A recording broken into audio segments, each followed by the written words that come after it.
quiero agradecer a la Asociación Galesa de Puerto Madryn, a su presidenta y vicepresidenta, que, bueno, me animaron a venir a hablar de esto, ya en un momento que yo estoy retirada, hace unos años, y hablar de un proyecto que se desarrolló entre los años 90 y 2005, o sea, fue muy largo, porque fue muy largo, muy trabajoso el recabar los datos, sobre demografía antropológica o biodemografía de la colonia galesa de Chubut. Bueno, el título de la charla es ¿qué información nos brindan a nosotros como antropólogos los registros demográficos galeses? Vale decir, estos famosos datos del registro civil, que son datos de nacimiento, de matrimonio y de defunción. Y bueno, estos registros son, ¿por qué la demografía antropológica y no y de biodemografía o antropología demográfica y no demografía? Porque el abordaje desde la antropología biológica de la demografía es diferente. Por ejemplo, yo llamando a algún sociólogo demógrafo, me decía, no, vos la segunda generación de los galeses son argentinos. Claro, para la demografía clásica, sí, porque son nacidos acá, pero nosotros, que en nuestro trabajo nos guiábamos por la ancestría, eran galeses. ¿Por qué? Porque eran hijos de los fundadores. Entonces, la biodemografía es muy interesante su estudio, porque a partir de registros escritos se puede estudiar la evolución de una población, incluso la evolución biológica. Se puede estimar agentes evolutivos como son migraciones, derivogénica, que no vamos a entrar en cosas técnicas porque no viene al caso, pero el tema es que, como yo digo ahí abajo, la migración, es decir, el viaje de un grupo humano hacia otro, no solamente van las personas, sino que van los genes que ellos portan. Entonces, brindan información valiosa a ese nivel. Para entender o poder comprender un poquito la migración, es decir, es un agente evolutivo que también lo estudian los biólogos cuando estudian cualquier otra especie no humana, pero en los humanos tiene una importancia fundamental, porque es el agente de cambio evolutivo más importante. ¿Por qué? Porque nosotros somos una especie móvil. Si nosotros pensamos en el origen, digamos, del Homo sapiens moderno en África y saliendo de África, todo ese movimiento son migraciones y eso modeló nuestra evolución. Bueno, el estudio biodemográfico de la colonia galesa de Gaima, en Chubut, nace por un convenio entre el Laboratorio de Antropología Biológica del CENPAR, la Facultad de Filosofía y Letras de la UBA, específicamente la Cátedra de Antropología Biológica, y en las últimas etapas del CNRS francés, que es el equivalente al CONICET nuestro, y se desarrolló entre el año 1992 y 2005. Quiero hacer una aclaración. En ese momento, bueno, el dinero era escaso, o sea que este proyecto, para nosotros muy importante, tuvo muy escaso financiamiento, es decir, nos presentábamos ante entidades financiadoras, pero no interesaban. Entonces, bueno, como éramos en ese momento muy cabezadoras, seguimos para adelante. Fue un proyecto multidisciplinario, integrado por antropólogos, por historiadores, por biólogos, por estadísticos y también por estudiantes de antropología y de biología. Dentro de los historiadores, bueno, el historiador principal que nosotros tuvimos y que trabajó codo a codo porque era miembro del equipo de investigación era Marcelo Gagliati, por todos conocido. ¿Por qué estudiar la migración galesa de Chubut y no elegir otro grupo migratorio como puede haber sido, qué sé yo, los andaluces, los españoles, los italianos? Bueno, porque el grupo galés, la colonia galesa, como decimos en antropología biológica, es una pequeña joya, ¿no es cierto?, demográfica, histórica, que es muy interesante para estudiar, pero además tiene características culturales que le son propias y hacen fácil el acceso, pero además las hipótesis para plantearse son tremendamente interesantes. Es un ejemplo de colonización europea transoceánica, casi en un territorio que se asentó en un territorio donde no había poblaciones urbanas, no había ciudades. Y además, este territorio era ambientalmente muy distinto al lugar de migración. Y acá deben haber, bueno, casi todos deben haber viajado a conocer Gales. Además, la migración se completó en 50 años. Después del último gran grupo migratorio que hubo, no hubo más esas migraciones de 100, 200 personas. Todas son las migratorias y muy bien documentadas. El territorio de asentamiento, como dije anteriormente, estaba ocupado por cazadores-recolectores de baja densidad demográfica, móviles.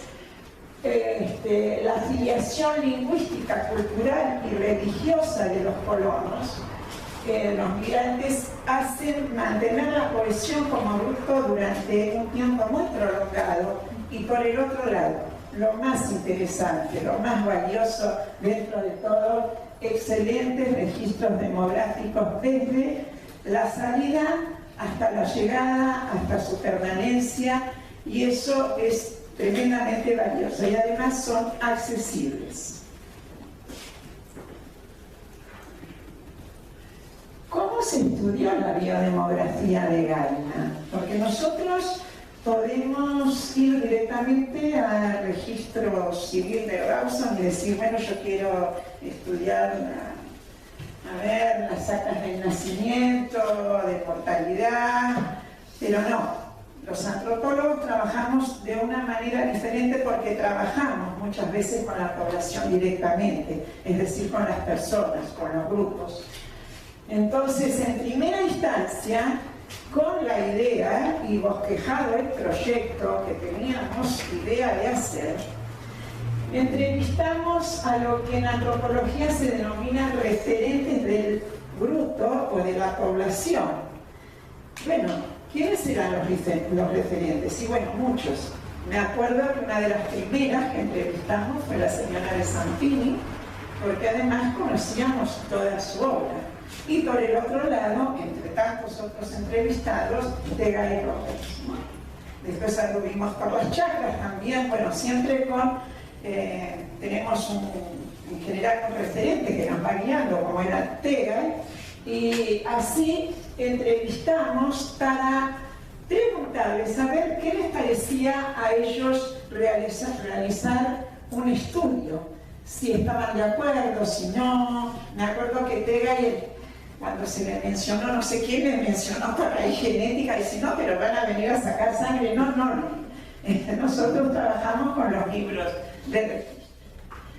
Bien, entonces el primer paso fue la entrevista con los referentes de la población y después vino el largo camino a conseguir las autorizaciones para tomar los datos. Porque ir a un registro civil y levantar datos no se puede así nomás, porque esos datos son datos sensibles. Nosotros podemos decir, bueno, queremos estudiar los galeses y resulta que nos vamos y nos averiguamos algunas cosas que por ahí a alguien le interesa. Es decir, hay datos que son muy importantes, incluso a nivel de herencias, ¿no es cierto?, de propiedades, etcétera, etcétera. Entonces, hay que tomar una serie de recaudos y pedir las autorizaciones y consentimientos informados. El consentimiento previo, libre e informado es una figura legal ¿no es cierto?, donde las personas acceden, firman no es un contrato, es una autorización para que uno pueda acceder a esos datos que son sensibles. Entonces, obviamente hubo que empezar por el Ministerio de Gobierno, después seguir con el registro civil, que directamente nosotros decidimos trabajar en el registro de Rawson porque después los matrimonios nos iban a llevar por otros lugares. Trabajamos con los libros de Gaiman, porque la colonia nos indicaba que la mayor densidad demográfica estaba entre Gaiman y Dolabón. Entonces, centramos en Gaiman. Bueno, las fuentes de datos fueron actas matrimoniales de nacimiento y defunción del registro civil de Rawson, los censos. Después de recabar toda esa información, se fue al cementerio a ver lápidas, ficheros de cementerio y otros datos que, por ejemplo, presenta esta población cultura, que son los datos genealógicos que están en las Biblias.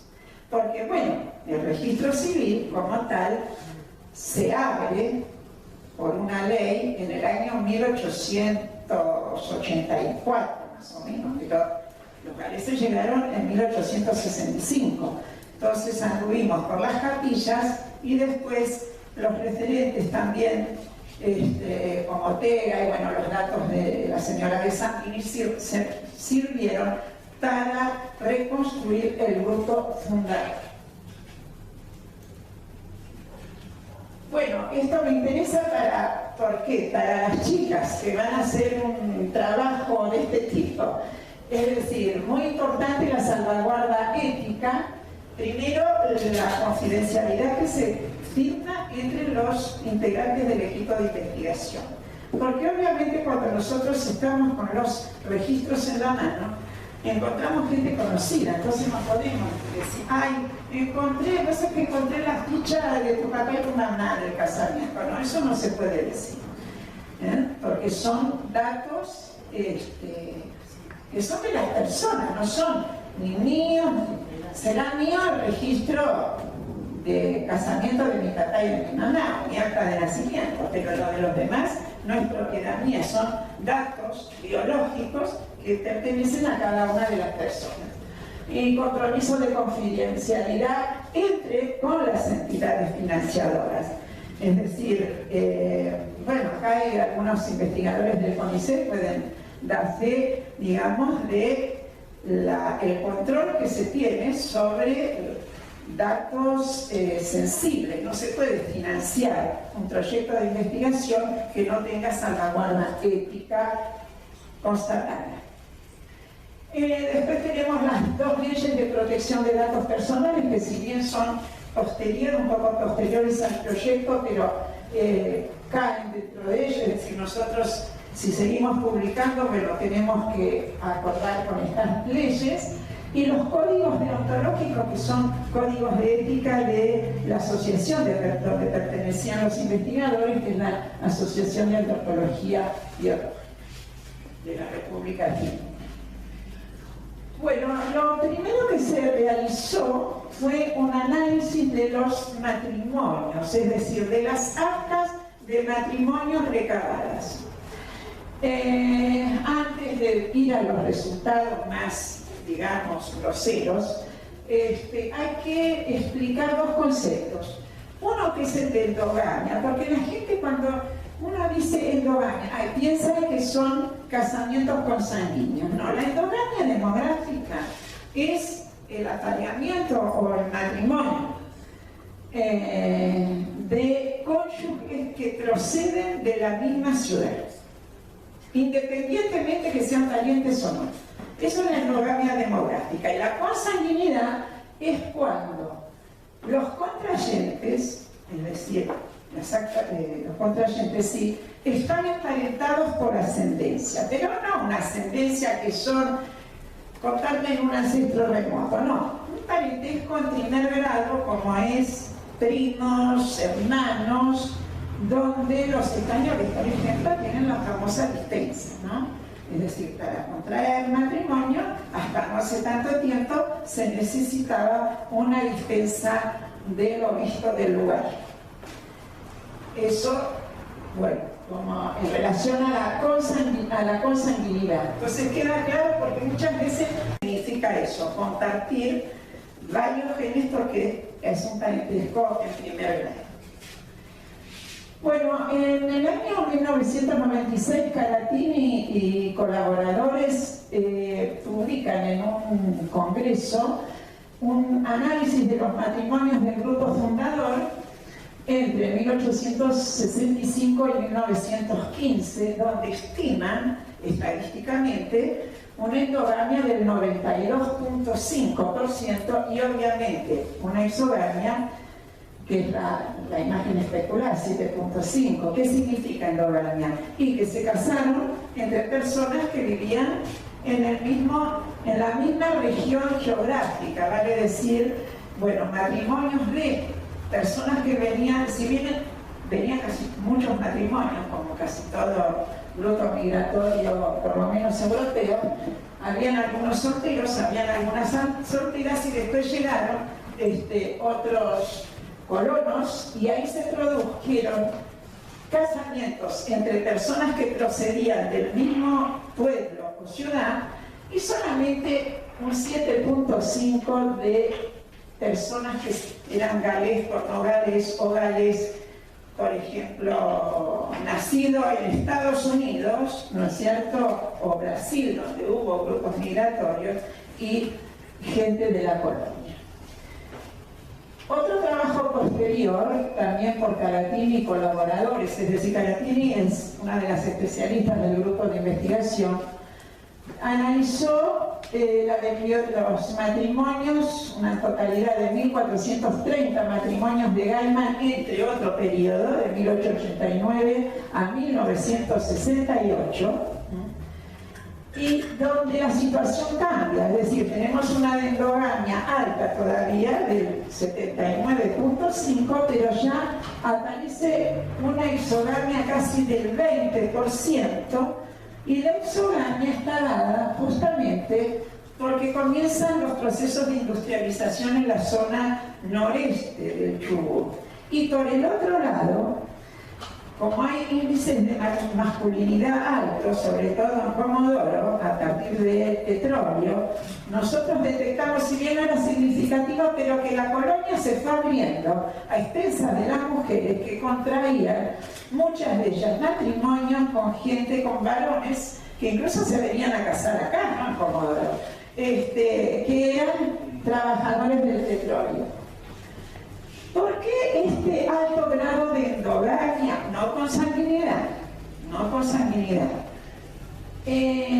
tan alto, digamos, en esta colonia. Bueno, porque ¿era cerrada o no era cerrada? Como todo grupo migratorio en general se mantienen cerrados, pero sobre todo había acá una cohesión muy importante de la lengua y de la religión, que no se dio tanto con otros grupos migratorios, como los alemanes del Volga en la provincia de Buenos Aires y de Entre Ríos, que se fueron abriendo un poco más y por ahí el idioma no se conservó tanto. Otro análisis que se hizo fue el análisis de las defunciones, es decir, de la mortalidad. Los análisis de la mortalidad son muy interesantes porque además las primeras actas, que no tienen la fórmula de las que después baja en el año 1890 el registro civil general de la nación, eran a mano alzada. Entonces las confeccionaban, lo mismo que las actas de matrimonio, el juez de paz. Pero el juez de paz de Gaiman, con ayuda seguramente del médico, ha confeccionado unas actas de defunción maravillosas con datos muy interesantes de las causas de muerte, que yo me volví loca durante 20 años tratando de que algún historiador de la medicina se interese, pero bueno, ahí fracasé, porque son pequeñas joyas para la gente que estudia incluso la epidemiología pasada, ¿no? Para ver de qué morían. Porque muchas veces uno piensa que mueren de una cosa, que mueren de lo mismo acá en Chubut que, por ejemplo, en provincia de Buenos Aires, y no es así. Bien. Estudiando la mortalidad de la colonia galesa de Gaiman entre 1892 y 1961, Caratini y colaboradores encuentran que 49% de los registros de mortalidad de Gaiman correspondieron a muertes de personas galesas y sus descendientes. ¿Qué consideramos galeses nosotros? Como ya dije, los nacidos en Gales, sus descendientes, y un matrimonio o una unión donde uno de ellos era galés y el otro no galés. Eso entra para nosotros dentro de lo que consideramos galeses. O sea, que el 49% de la mortalidad, de los registros de mortalidad de Gaiman de ese lapso, entre 1892 y 1961, fueron de galeses. Dentro de la mortalidad de los galeses, el 59%, como era de esperar, correspondieron a mortalidad masculina, porque había un índice de masculinidad interesante, más allá que había muchos matrimonios. Recuerden que hubo grupos migratorios, uno de los grupos migratorios que vino fue de muchos hombres, ¿no? Que fueron los que trabajaron, entiendo, a ver si recuerdo, en la construcción del ferrocarril, o que fueron a la colonia 16 de octubre. Bien, la mortalidad infantil, como se preveía, era alta, es decir, 20%, y dentro de ese porcentaje había un 11% de morminatos, vale decir, nacidos al nacimiento. Esto no es de extrañar en poblaciones migrantes recientes, como eran ellos, y alejados muchas veces de centros, digamos, urbanos con medicina consolidada. Esto está traccionado sobre todo por los 20, 30 primeros años de conformación de la colonia de Gaiman. Y una cosa interesante, que obviamente se ve en todas las poblaciones, pero no tal vez tan claramente como en los registros de Gaiman, es el descenso significativo de la mortalidad en el tiempo. Es decir, descendió la mortalidad, descendió, hasta alcanzar, digamos, proporciones similares a una población urbana abierta, y está relacionado sin duda a la atención que la comunidad tenía en salud y educación, como todos sabemos que nos indican bueno, los libros históricos del momento. Por el otro lado, Gaiman, la población de Gaiman durante el periodo fue la que menor tasa de mortalidad relativa tuvo en el Chubut, porque bueno, no es que cortamos, no, que nadie en Gaiman en el periodo se murieron 1000 personas y en Comodoro no sé cuánto, no, siempre relativo, 1000 relativo al tamaño de población, ¿sí? Los nacimientos en relación al tamaño de la población del pueblo. Por otro lado, lo que se pudo verificar, que a veces eso es muy difícil, es lo que se llama una transición demográfica. La transición demográfica es una transición entre la mortalidad dada fundamentalmente por agentes exógenos, vale decir, infecciosos, a una mortalidad como es la que tenemos ahora nosotros en las poblaciones urbanas y en las otras también, debido a enfermedades no comunicables o no transmisibles, llámese hipertensión, ACV, cáncer, etcétera, etcétera. Acá fue muy claro, es decir, la transición de una situación a otra.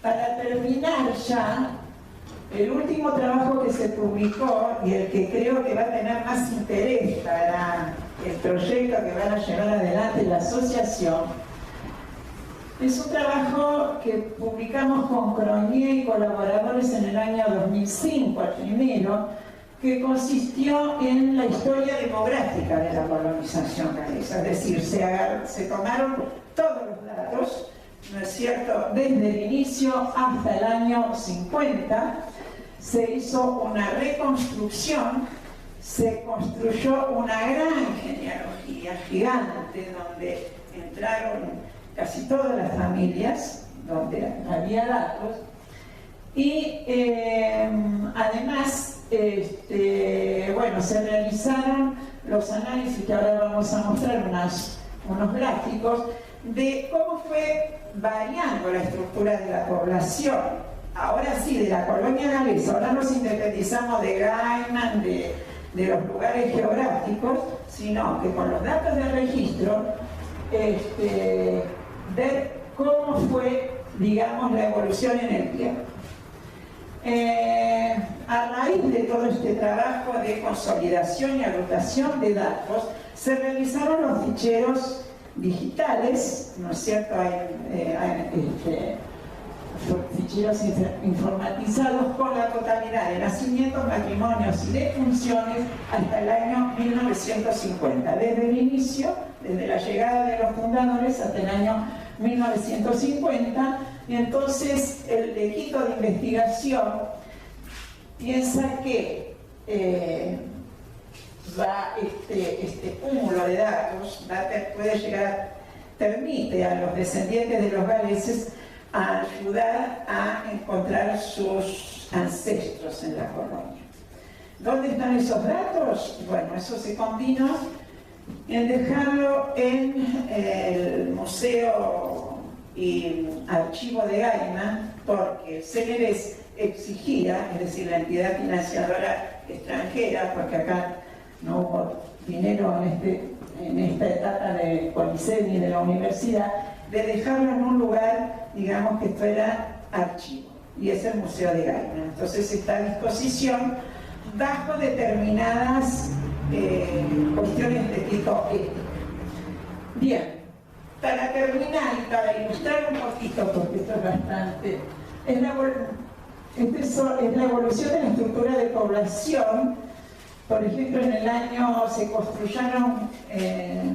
construyó la población de la colonia galesa del noreste de Chubut en 1868, y acá tenemos la migración, que es la primera migración, que es de 162 fundadores según los datos recabados.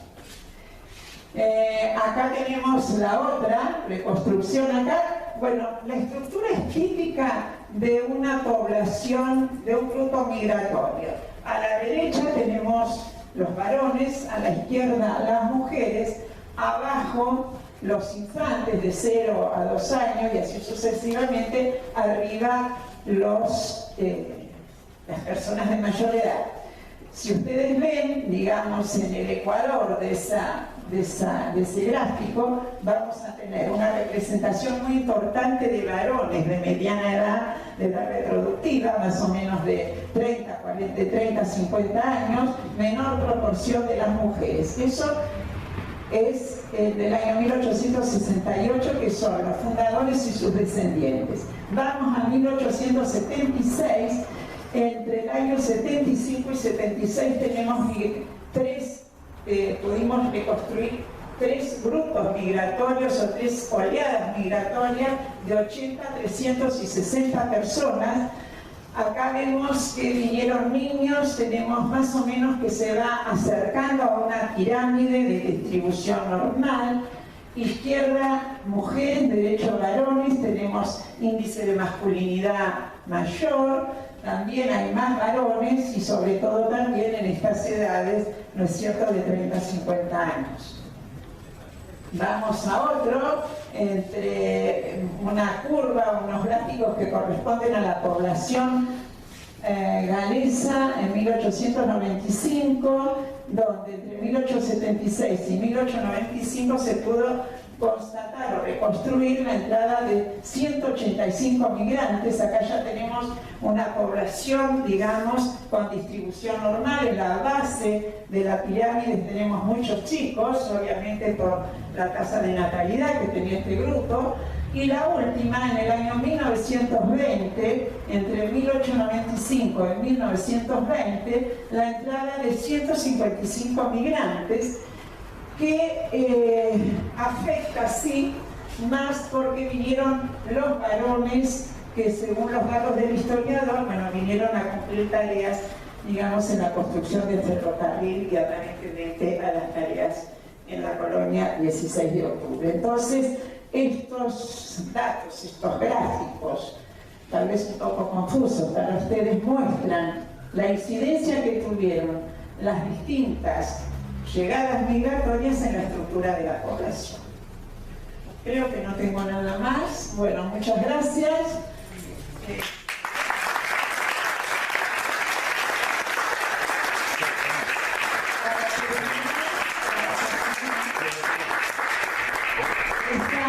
Esta es la genealogía, porque también hicimos genealogías, pero para distintas cosas. Bueno, nosotros con